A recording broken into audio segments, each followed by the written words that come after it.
Favourite show Mahabharat, और महाभारत में आज बात करेंगे दूसरी महाभारत की जो अब एग्जिट पोल के बाद छिड़ गई। सेहरा बंधा नहीं लेकिन दूल्हे पर लड़ाई छिड़ गई है। ये क्यों कह रहे हैं? क्योंकि महाविकास अघाड़ी में सरकार बनने की आहट तो नहीं आ रही है, लेकिन वहां पर सीएम कौन बनेगा इसे लेकर एक लड़ाई छिड़ गई। एग्जिट पोल्स बता रहे हैं महायुति की सरकार बनेगी, लेकिन अगर वो नहीं भी बनी, यहां उद्धव ठाकरे के सेनापति संजय राउत ने कह दिया है कि कांग्रेस के नेतृत्व में नहीं बनेगी ये सरकार, क्योंकि वहां राहुल गांधी के सेनापति नाना पटोले तो यही कह रहे हैं। वो कह रहे हैं कांग्रेस ही नेतृत्व करेगी सरकार की। तो इसीलिए हम कह रहे हैं सेहरा बंधा नहीं लेकिन दूल्हे पर लड़ाई हो गई है। आज महाभारत इस पर भी होगी कि यूपी उपचुनाव क्या रद्द होंगे। ये बड़ा सवाल उठाया है अखिलेश यादव के चाचा और समाजवादी पार्टी के वरिष्ठ नेता रामगोपाल यादव ने।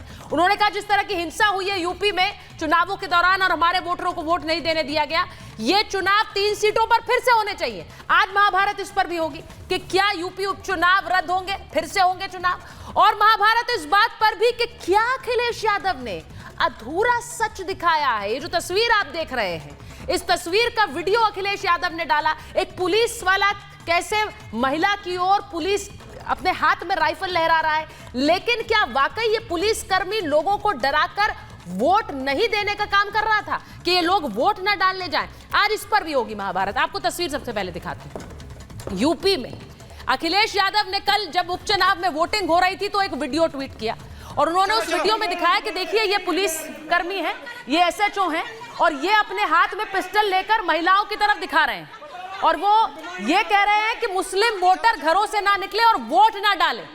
ये तस्वीर आई कल की। कल यही वीडियो ट्वीट किया गया समाजवादी पार्टी द्वारा। ये देखिए एक महिला है और पीछे से महिलाएं आ रही हैं। ये इस पुलिसकर्मी अपने हाथ में अधिकारी राइफल लिए हुए और ये कह रहा है कि अब लोगों से एक तरह से उन्हें पीछे जाने के लिए भी कह रहा है। क्या ये उन्हें वोट न डालने के लिए कह रहा था? सवाल ये, क्योंकि यही कहा गया समाजवादी पार्टी द्वारा। लेकिन इस वीडियो का दूसरा पहलू अब देखिए, एक और वीडियो आपको दिखाते हैं। अब इस वीडियो में देखिए, वहां पर एक तनाव फैला था, पथराव हो रहा था आपस में। भिड़ंत के मामले में मुजफ्फरनगर में देखिए कैसे पुलिस पर भी पथराव होने लगा। ये ऊपर से लोग कैसे भाग रहे हैं क्योंकि कैमरा उस टाइम कैमरा खुल गया और वीडियो बन रहा था। ये पथराव की स्थिति हुई, इसीलिए वहां पुलिसकर्मी ने भी अपनी पिस्टल निकाल ली। ये तस्वीर देखिए, ये वो तनाव था जिसे रोकने के लिए पुलिसकर्मी वहां पर पहुंचे थे। अब ये लोगों को रोक रहे थे कि आप घरों में जाइए क्योंकि तनाव फैला हुआ है। ये भी कह रहे थे कि ये पत्थरबाजी क्यों हो रही, लेकिन क्या इसे गलत ढंग से प्रचारित किया गया? ये तस्वीर देखिए।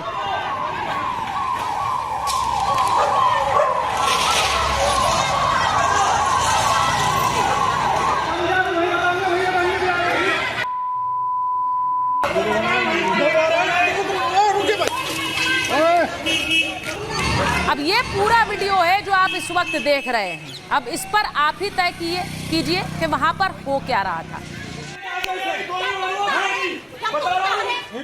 एक रिपोर्ट आपको दिखा रही हूं, उसके बाद महाभारत।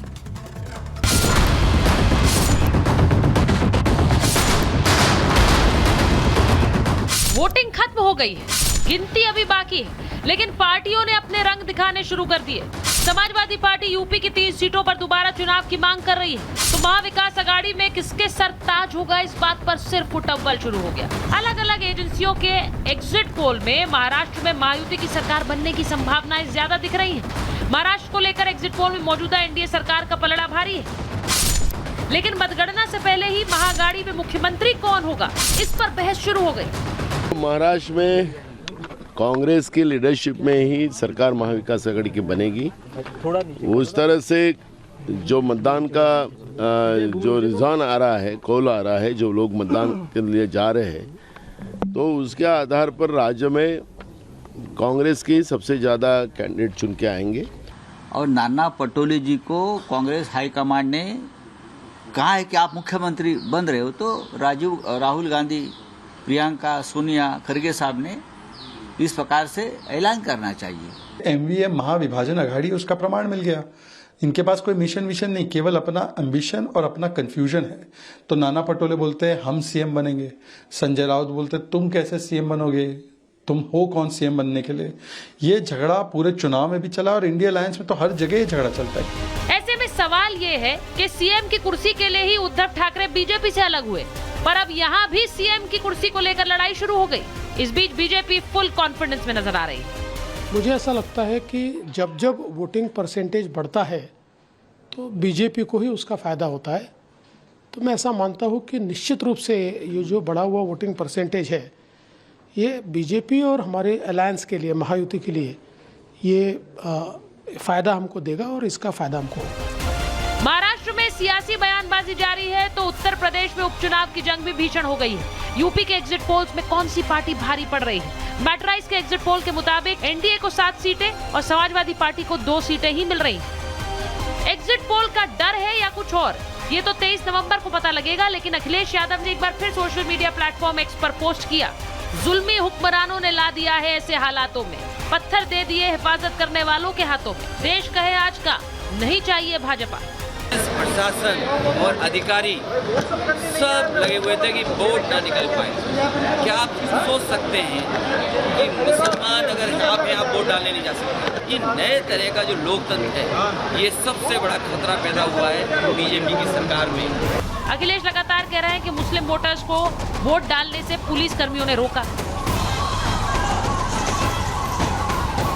तो वहीं दूसरी तरफ इस वीडियो के आधार पर समाजवादी पार्टी के नेता रामगोपाल यादव ने चुनाव आयोग से मांग कर दी कि 3 सीटों पर दोबारा उपचुनाव कराए जाएं जिनमें अर्धसैनिक बलों की मौजूदगी हो। समाजवादी पार्टी को ये पता चल गया है कि उपचुनाव में वो जनता की अदालत से खारिज कर दिए गए हैं, तो ये पेशबंदी किया जा रहा है कि हार की जिम्मेदारी चुनाव आयोग पर, प्रशासन पर फोड़कर जिम्मेदारी से अखिलेश यादव बच जाएं। लाख प्रयास के बावजूद भी जब खटाखट फटाफट वाली झूठ की दुकान नहीं चल पाई और हार सुनिश्चित हो गया, तो समाजवादी पार्टी के नेता आदरणीय अखिलेश यादव जी और आदरणीय रामगोपाल जी वो आदतन प्रलाप और विलाप कर रहे हैं। ऐसे में कई सवाल खड़े हो गए हैं। क्या यूपी में दोबारा उपचुनाव होंगे? क्या महाराष्ट्र और झारखंड में एग्जिट पोल ही एग्जैक्ट पोल होंगे? और जिस सीएम पद की लड़ाई की वजह से उद्धव बीजेपी को छोड़कर कांग्रेस के पास गए, वो क्या अब महाविकास अघाड़ी में भी शुरू हो गया है? Bureau report, Republic Bharat. मेरे साथ बीजेपी के राष्ट्रीय प्रवक्ता प्रेम शुक्ला जी जुड़ रहे हैं, वरिष्ठ पत्रकार अवधेश कुमार जी स्टूडियो में आ गए हैं हमारे साथ, समाजवादी पार्टी के प्रवक्ता फराज किदवई साहब हमारे साथ जुड़ रहे हैं, शिवसेना उद्धव गुट के नेता संजय गुप्ता जी जुड़ रहे हैं, अजय वर्मा जी कांग्रेस के नेता। बहुत बहुत धन्यवाद आप सभी का महाभारत में जुड़ने के लिए। पर बड़ा इंटरेस्टिंग है, मैं ये नहीं कह रही हूँ एग्जिट पोल्स पर भरोसा करिए भाई। हरियाणा के बाद तो मुझे नहीं लगता है कि कोई भी यहाँ बैठा हुआ कहेगा कि एग्जिट पोल्स ही एग्जैक्ट